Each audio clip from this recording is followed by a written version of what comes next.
With fall in full swing, more moments call for more comfort. Mack Weldon's got all the essentials for comfortable, easy-to-layer clothes designed for cooler days and timeless style you can count on. Their new Ace line, inspired by their best-selling sweatpants, combines everyday comfort with long-lasting and effortless looks. Not flashy, just classic, always in style, and made from the world's most comfortable performance materials. Fall into comfort with Mack Weldon's Ace collection. Go to MackWeldon.com and get 20% off your first order of $125 or more with promo code MAC25. 2 hours ago, Kyle arrived at the bar. Hey, what's everyone drinking? 30 minutes ago, Kyle got his friends another round of drinks. Cheers! 5 minutes ago, Kyle decided to drive home drunk. A minute ago, a law enforcement officer pulled up behind Kyle. Sir, have you been drinking tonight? A chain of events that began 2 hours ago is about to change Kyle's whole world. Drive sober or get pulled over. Paid for by NHTSA. Hi, I'm Andy Staples from Andy and Ari on 3, and another five-star quarterback just entered the transfer portal. That's what college football is now, a nonstop adventure, and we cover it every day at Andy and Ari on 3, whether it's the transfer portal, the college football playoff, the coaching carousel, you name it. And guess what? It doesn't stop even when the season ends. So join us every day, Monday through Friday. New episodes drop at 3 p.m. wherever you get your podcasts. How competitive you are, probably don't care that much about the numbers. And your personal performance was how you kind of put it into context what happened tonight, you and then the outcome. Yeah, obviously disappointed again. We didn't get it done collectively as a team on either side of the ball. But it felt good out there. I mean, I felt early we were seeing it good, we were going, and I felt like we could have a good night offensively. And in a lot of ways we did, but certainly left some things out there. And then obviously to end it like we did with the Big Six with still a chance to get it to one score with around 4 minutes left. 53-minute good play. We had made that same check earlier in the game, and he did a nice job recognizing it and hearing it again and making the play. That's no excuse. That's credit to him making a good play. But, yeah, it was like I said. There's no consolation, right? There's no prize for losing. But it was better this week. From a standpoint of offensively and put points on the board.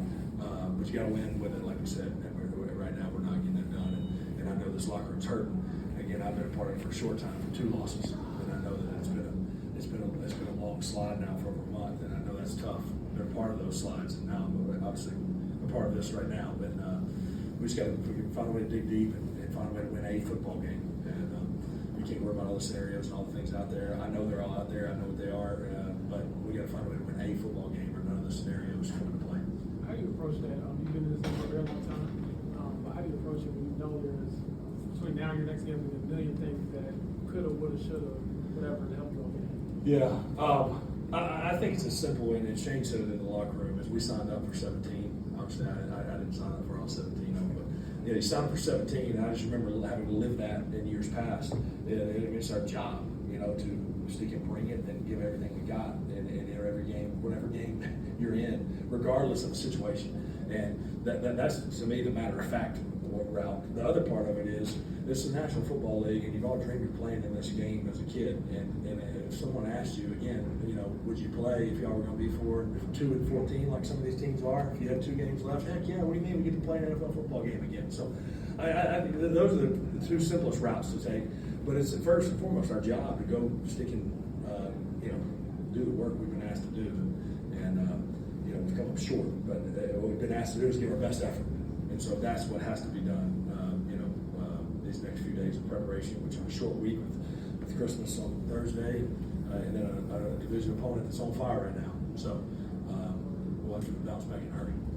What's led to your strong connection with Alec Pierce already? Yeah, no, it was good. It was good to get him going. Last week, I thought he had one. I think it was the one target. Honestly, I had a chance. I should have thrown him a post last week, but I had to hit one target, one catch in that last drive before the field goal. And this week we got him going early. It wasn't necessarily, I'm not saying that we came in saying we have to get Alec going early, but you knew as the week was going that he was going to have some opportunities. And it really, after seeing both those replays on the Jumbotron, there were better catches than there were throws. He did a heck of a job in being contested, and arms in there, and squeezing it and coming down with it, but he had a heck of a day. The game plan was different coming in this week, but the numbers are very different. Yardage wise, what did you feel like you guys were able to do better, or what looks did you feel like you guys were able to exploit to really get that passing game going? Yeah, I mean, I think there's lots of factors, right? You're going to Seattle. I've been here for 4 days. That defense on the road, silent count, all that going on was kind of like, all right, let's play D and like the ball possession game. This week we're at home. Now we're 12 days in, and a defense we're very familiar with from both of my Charger days, and obviously Gus Bradley being there and solid, but the similarities of the defense. So there's a defense we're very familiar in of how to attack it. Again, I give them credit because the name of the game is winning, and that's what they did. They got it done. But I did feel like offensively we were going to be able to move the ball. But offensively, our job is to score 1 point than the other team, whatever that may be. Last week it was 18 or whatever it was, and we didn't get it done. This week it was, would have been 41 had I not thrown the pick six, and we didn't get it done. So each side of the ball to me looks at it that way. We got to hold them. Defensively, should speak of, we got to hold them to one more less than our offense can score. And offensively, we need to say we got to score 1 more point than our defense gives up. And it's not this whole who should have done what. And I don't sense that from the guys at all. It's just I know it hurts. Shoot, I've been here for 13 days and it hurts because I care about these guys and this team and the coach and the organization and everything. These guys have been through this since May, June. The time put in makes it feel it hurts. Phil, I mean, we've talked about how unique the story is, and you've talked about that, but then you've always added on the end, like, well, we need to win. And now that you've gone 0-2 so far, you just talked about, like, feeling for the guys in the locker room. Like, is that starting to get more real as the weeks go on? Yeah, I think so. I mean, yeah, it definitely is. And certainly I know that, from a personal standpoint, it'll be short-lived, and it'll be over in a hurry. Which I told you from the beginning, I will be able to live with the results, whatever they are. And that doesn't necessarily mean I'm okay with them or don't care about them. So yeah, no, it is. This week felt like a regular in-week mode. It felt a little bit like I've been here a while in terms of the preparation, the flow during the week, and again, it's been I'm torn of how to express it because it's been a blast. It's been a blast to prepare and to go stick and get ready and go out there and warm up and do all that with these guys again. But again, the name of the game is not go have a good time. It's help find a way to lead your team to win, and we've come up short here these first two. But I've been a part of less percentage chances of getting in and got in before. So you'll certainly won't hear me losing hope here as we prepare next week. One last question. Quick thing, and this is I guess on a personal level too, but was the whole family here tonight? Yeah, everybody. That has to be special. Yeah, no, it was. It was special. They were excited all day, and it was special. And seeing them here, and mom and dad were here too. Brother was here, and his family. No, it was. Like I said, those things. I've learned to really realize that those things you can appreciate all those still, although the outcome isn't what it was. Right? They did still happen. You know what I mean? Those first few drives where we ended in touchdowns, those did occur.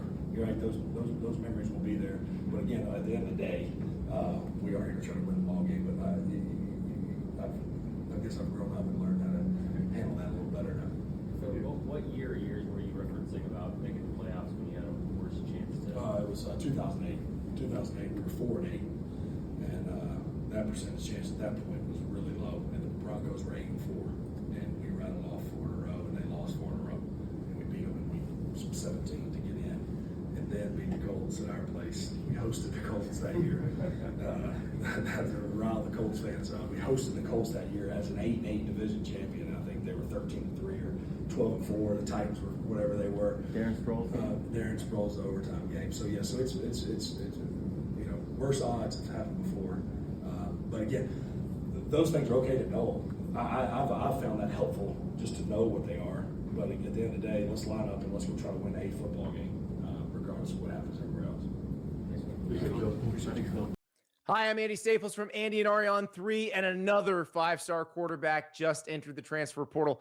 That's what college football is now, a nonstop adventure, and we cover it every day at Andy and Ari on 3, whether it's the transfer portal, the college football playoff, the coaching carousel, you name it. And guess what? It doesn't stop even when the season ends. So join us every day, Monday through Friday. New episodes drop at 3 p.m. wherever you get your podcasts. Happy holidays. Want to give your host a gift? Consider subscribing, rating, and reviewing the show this holiday season. It really helps the show grow. From all of us at Believe, have a Merry Christmas, everyone, and a happy holiday. If you like the show, please take a moment to rate, review, and subscribe. It really does help the show to grow. Thank you for listening.